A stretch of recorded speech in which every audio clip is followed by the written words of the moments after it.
Bonjour les amis, bienvenue sur ma chaîne BFX pour le test de la Desert X de chez Ducat. Alors il y a du vent, j'espère que ça va pas trop s'entendre. Voilà, alors je fais ce petit essai parce que je trouve cette moto très sympa sur le plan esthétique. Quand on la regarde, elle ressemble au concept qui était sorti, qui avait eu un salon il y a quelques années de ça.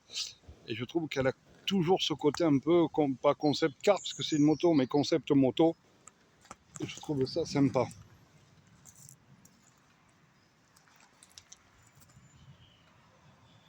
Alors, sur le plan mécanique, nous avons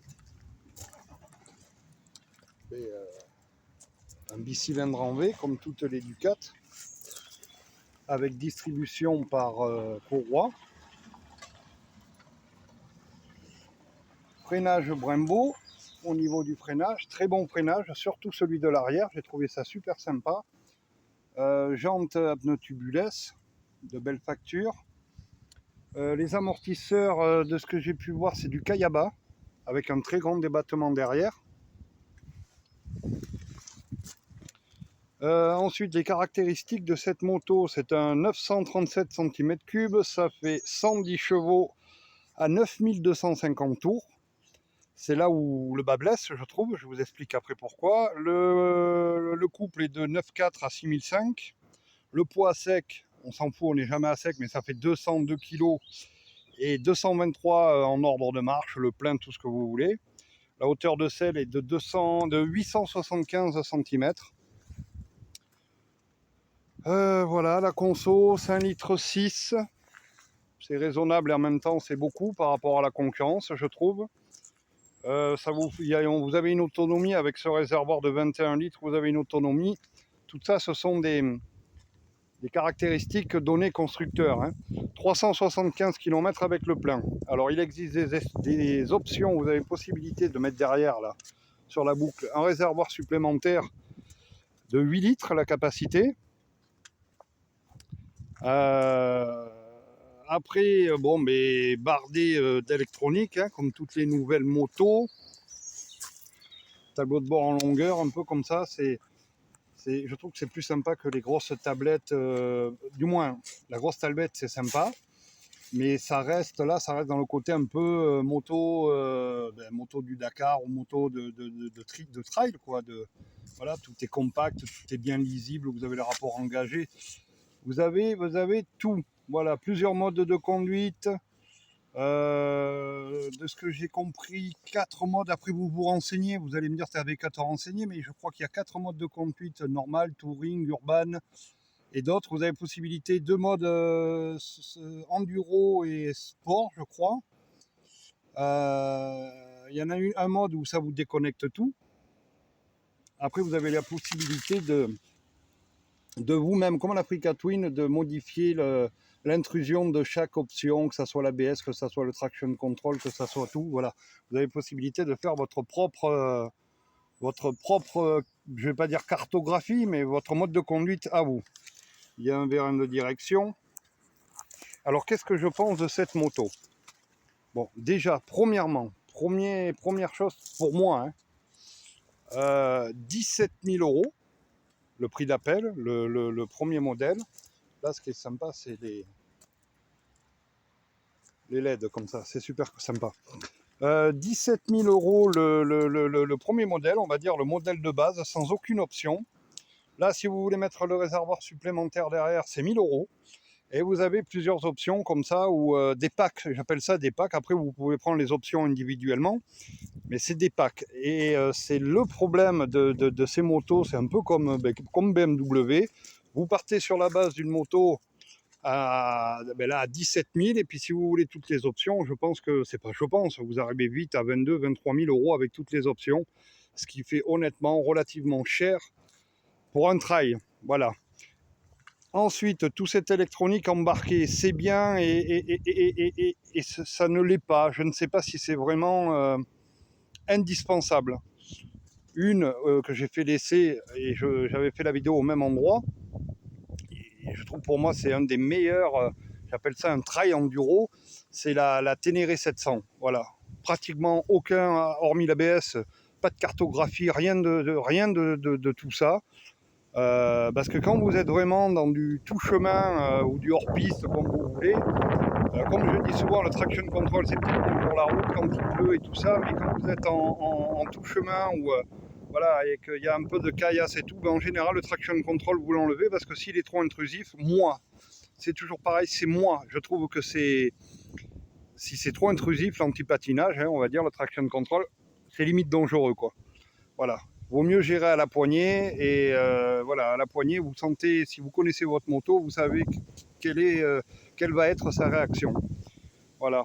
Ensuite, hormis la gueule qui est sympa, je trouve, alors il y a un shifter, mais je trouve, voilà, le shifter est efficace, hein, très efficace, mais honnêtement, la boîte est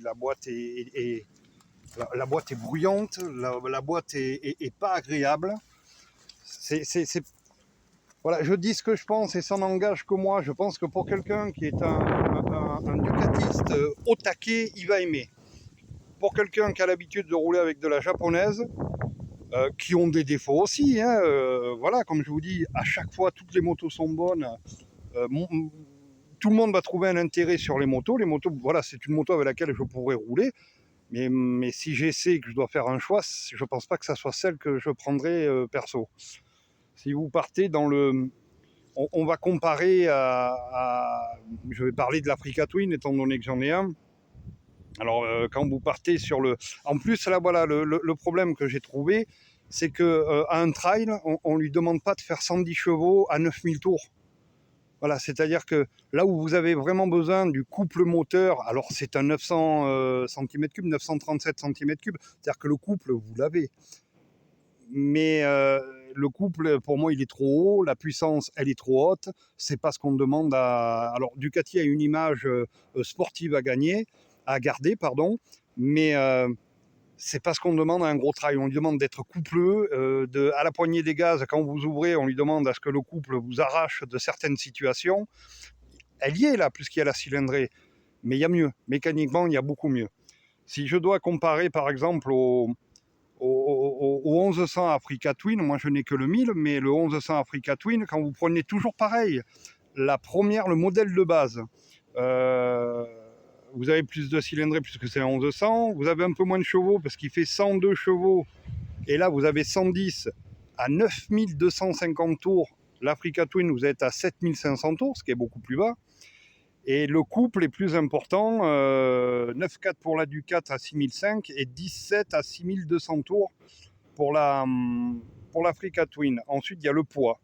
Voilà, alors une Africa Twin modèle de base, celle-ci fait, puisque c'est une Ducat des RX de base, celle-ci tout plein fait 223 kg, une Africa Twin de base fait 226 kg. Consommation, ça fait 5,6 litres. Une Africa Twin, ça fait 4,9 litres.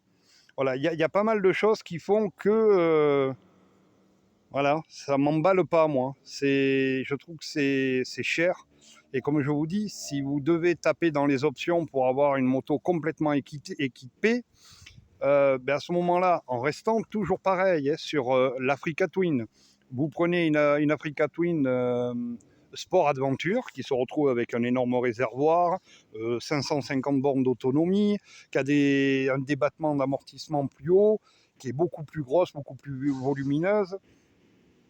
Moi je préfère, et en plus vous la payez 17 000 tout équipé, l'Africa Twin. Voilà, avec tout. Vous n'êtes pas obligé de rajouter des options. Là, il n'y a pas les crash bars, il n'y a rien. Et tout en sachant que si vous rajoutez, alors si vous voulez une bagagerie, si vous voulez rajouter le réservoir qui vient ici, vous allez voir sur d'autres chaînes YouTube les essais un peu plus poussés que moi. Si vous mettez le réservoir de 8 litres supplémentaires, vous ne pouvez pas mettre les sacoches latérales. Voilà, c'est... Je sais pas. Pour moi, c'est pas une moto aboutie. Voilà, c'est-à-dire que si vous voulez toutes les options, vous êtes obligé de faire des concessions sur d'autres options. Et non, j'aime pas. Non, je suis pas convaincu là, mais alors vraiment pas convaincu. Si je compare à mon Africa Twin 1000 de 2019, qui est un sport aventure, il est beaucoup mieux équipé. Mécaniquement, je préfère, c'est-à-dire à la réaccélération, c'est plus franc. En tout chemin, il y a du coffre en bas, vous avez les traction control aussi, vous avez tout. Vous avez de la cartographie aussi. Là, si on démarre, je déteste.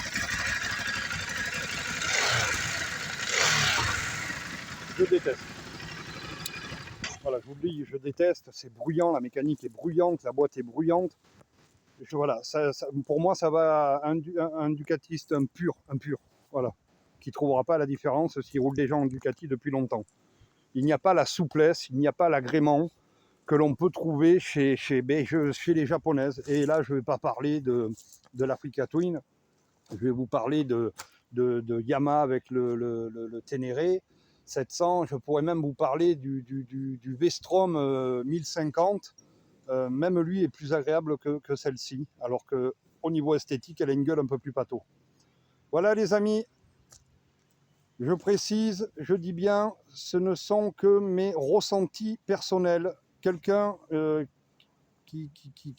d'autres personnes qui vont l'essayer vont certainement trouver leur bonheur là, sur ce style de moto. Moi, absolument pas.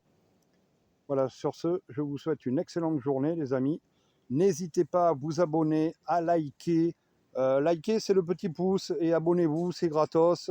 Et puis je vous dis à bientôt sur ma chaîne. Ciao, ciao, et merci encore à tous ceux qui regardent, qui posent des questions. Je ne serai jamais assez reconnaissant. Voilà, merci beaucoup, parce que moi, ça me fait énormément plaisir de partager ça avec vous. Parce que la moto, c'est vraiment ma passion. Et là, je suis en train de préparer, alors il y en a que ça va exciter, mon road trip pour cet été. Je pars une semaine, et là, je ferai une jolie vidéo avec de jolis montages. C'est pas moi qui le ferai, c'est quelqu'un de ma fille. Je vais demander à ma fille de faire ça, mais je ferai quelque chose de sympa. Ciao les amis.